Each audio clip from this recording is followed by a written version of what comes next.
এই দুই রাকাত সুন্নতের ব্যাপারে নবীজি বলেন ক্বালা রাসূলুল্লাহ সাল্লাল্লাহু আলাইহি ওয়াসাল্লাম, আল্লাহ নবী বলেন রাকাতুল ফজরি আহাব্বু ইলাইয়া মিনাদ দুনিয়া ওয়া মা ফিহা, ফজরের নামাজের আগে দুই রাকাত সুন্নাত দুনিয়া এবং দুনিয়ার মধ্যে যা আছে সবচাইতে আমার কাছে বেশি প্রিয়।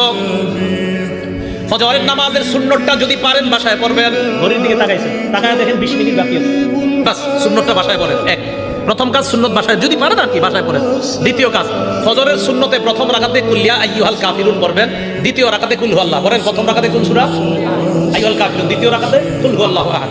নবীজি মসজিদে আসছে, এক সাহাবা নামাজ পড়তেছে, আল্লাহু আকবার, তো নামাজের সূরা ফাতিহা পড়ার পর উনি আস্তে আস্তে পড়তেছে কুল ইয়া আইয়ুহাল কাফিরুন প্রথম রাকাতে। তো নবীজি শুনে ফেলছে আস্তে কানে দিয়া। তো নবীজি শোনার পর বললেন হাযা আব্দুন আরাফা রাব্বা, এই ব্যক্তি তার রবকে চিনতে পারছে।